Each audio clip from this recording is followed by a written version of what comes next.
Hello Mike, Hello, bienvenue à bord. c'est là où on doit être. C'est Hein? là où on... Je peux monter? Mais vas-y, tu es le bienvenu. On garde les chaussures ou pas? Oui, oui, vous Ok. gardez les chaussures. Nickel. Allez, c'est parti. Micon, première. Boum.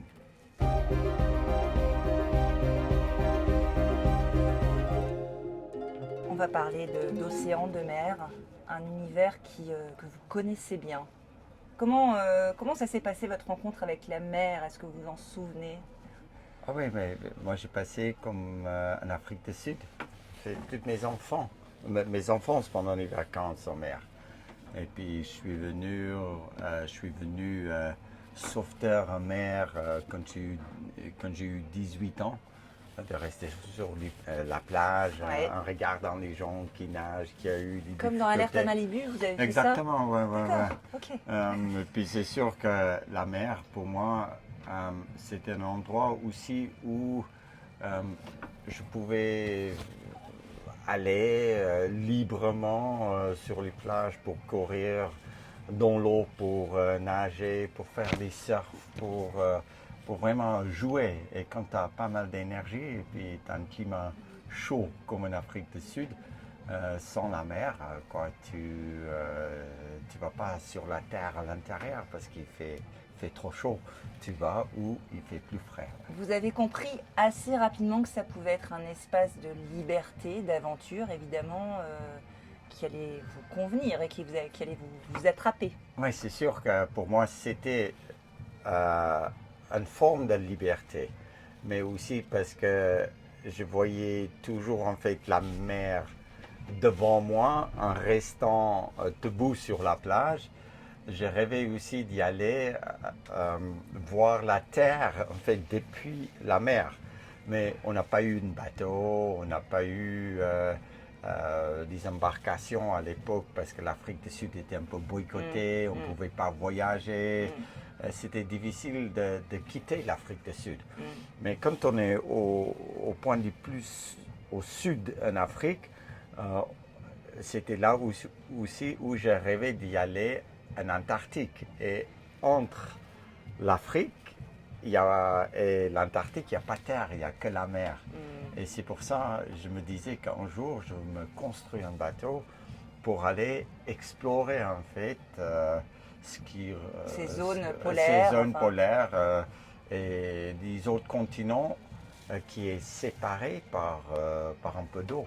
Ce qui veut dire que quelque part, c'est vrai qu'on connaît évidemment toutes vos aventures, enfin vous êtes vraiment connu pour ça, mais on peut dire que quelque part, ça a commencé par cette attirance pour le monde maritime. Exactement. Et puis en arrivant en Europe, c'était là où j'ai eu pas mal de chance parce qu'il y avait un marin qui m'appelait un jour qui s'appelait Laurent Bourgnon. Très peu connu, Laurent Bourgnon.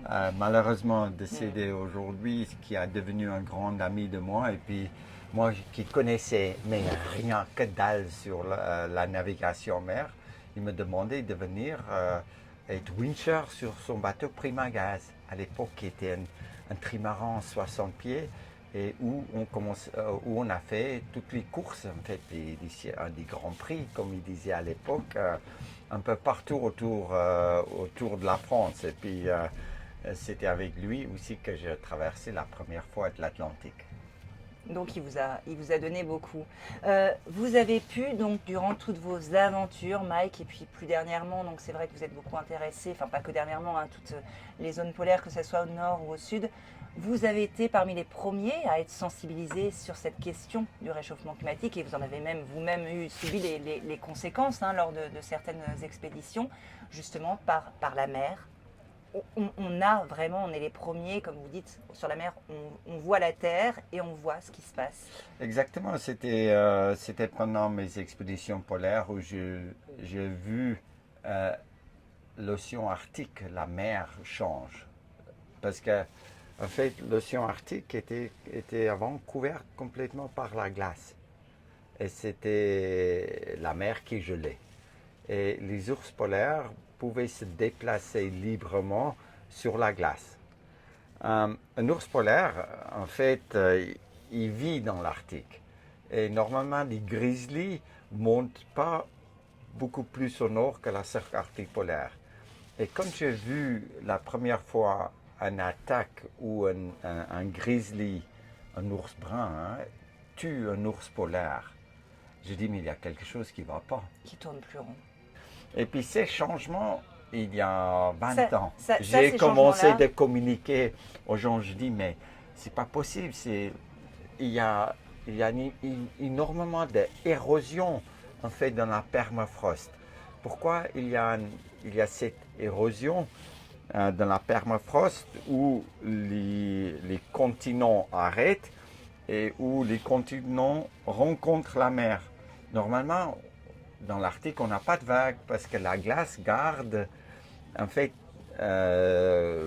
la stabilité, un horizon. la mer très calme, parce que dès que les vents soufflent sur la glace, ça ne fait pas bouger de l'eau, ça fait bouger de la glace.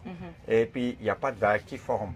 Et là, je voyais les vagues qui arrivent et puis qui érodent en fait la permafrost et les continents qui touchent la mer. Et je dis, il n'y a plus de glace. C'est pour ça que ces érosions commencent à voir. C'est pour ça, en fait, les grizzlies, ils montent plus au nord parce qu'ils trouvent la nourriture beaucoup plus au nord qu'avant. C'est pour ça que les ours polaires ne pouvaient plus aller dans l'Arctique parce que la glace était trop lourde. Et ces changements étaient une indication sûre que notre planète est en train de changer. Est-ce que vous, en premier, donc ça vous avez commencé à le percevoir il y a plus de 20 ans dans Ouais. ce que vous racontez, à ce moment-là déjà vous vous êtes dit comment moi-même je vais agir, même dans mes choix d'aventure? Est-ce que ça vous a guidé, orienté dans ce que vous recherchiez, dans tous les défis, les aventures, que vous avez, de mieux comprendre ce qui se passait? C'est sûr que dès qu'on voit des changements comme ça, on sait plus comment s'adapter nos expéditions vis-à-vis d'un climat que normalement est stable et là maintenant il est plus stable. C'est-à-dire que en fait, quand on essaie de traverser les pôles Nord pendant l'hiver, on sait qu'il fait nuit noire. On sait Et que ça vous l'avez fait? on sait que la température va baisser à moins 40. Ça, c'est en moyen sur 50 ans la température les plus bas. On sait qu'on va avoir des vents très forts de l'Est qui va faire dériver la glace de l'Est à l'Ouest. Et tout d'un coup, on ne pouvait plus calculer ce qui se passait sur l'océan Arctique ou à 8000 mètres dans les Himalayas ou au fin fond de la jungle Amazonie. Tous les repères? Tous les repères étaient plus lents. Vis-à-vis les archives que j'ai étudiées du climat local à ce moment-là. Et en 2019, quand je voulais essayer de traverser les pôles Nord avec Borg et Ausland, on a marché 11 jours sur la glace qui dérivait en arrière où on n'a pas fait 1 kilomètre de progrès. Parce que la glace qui est posée sur l'eau a commencé à dériver dans le faux sens de ce qui arrive normalement. Et on a perdu 11 jours de nourriture en marchant 14 heures par jour, mais en restant sur place. Et ça presque coûtait, ça me coûtait ma vie, presque. Parce que tout d'un coup, il y avait 11 jours de nourriture de moins et on a juste parti en arrière. Et normalement, la dérive ne part pas en arrière, il part en avant. C'est pour ça qu'on a décidé de partir d'Alaska à Svalbard. Dans ces moments-là, vous avez toujours eu la ressource, le sang-froid. Vous avez toujours su, même si je sais qu'il y a des moments où j'imagine que vous avez quand même dû vous dire, bon, peut-être que là, quand même, je ne suis pas sûre d'être encore là demain, mais ça a toujours été le sang-froid et le fait de rester calme et d'être à l'écoute aussi peut-être de cette nature, ou qu'est-ce qui vous a permis de toujours vous en sortir?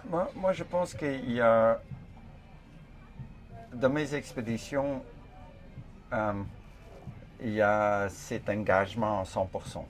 Ça veut dire que je sais que si je parte, personne ne peut venir me trouver. Je sais que personne ne peut me sauver. Je sais que, en fait, si je décide d'y aller, soit j'arrive de l'autre côté et je suis vivant, ou je meurs. Et j'ai pas peur de mourir. J'ai plutôt pas peur de vivre indirectement.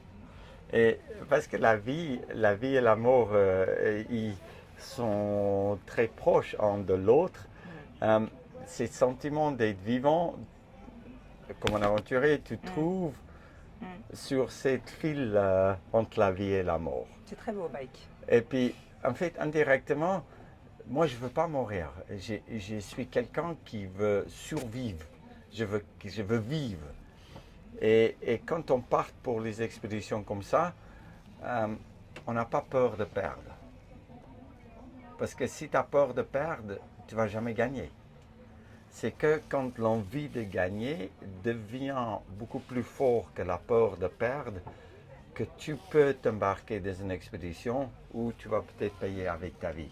Et c'est là où les expéditions deviennent presque intéressantes. C'est là où la vie qu'on vit, nous, devient presque plus intéressante.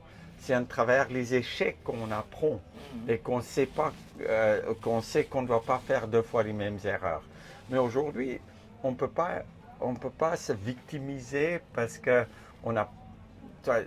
aujourd'hui, c'est quand il y a un problème, on dit ah ouais, moi personne ne m'a formé, je suis devenu victime de notre société d'aujourd'hui parce que je n'étais pas informé. Mais on ne peut plus faire ça dans la nature. Dans la nature, tu dois faire ce que tu sais faire pour rester vivant. Et si tu ne fais pas, tu meurs. Qu'est-ce que Mike Horn n'a pas encore fait et voudrait faire avant de se quitter? Là, je me lançais en fait dans un autre business complètement différent que les aventures, mais c'est pour décarboner notre planète. Et puis,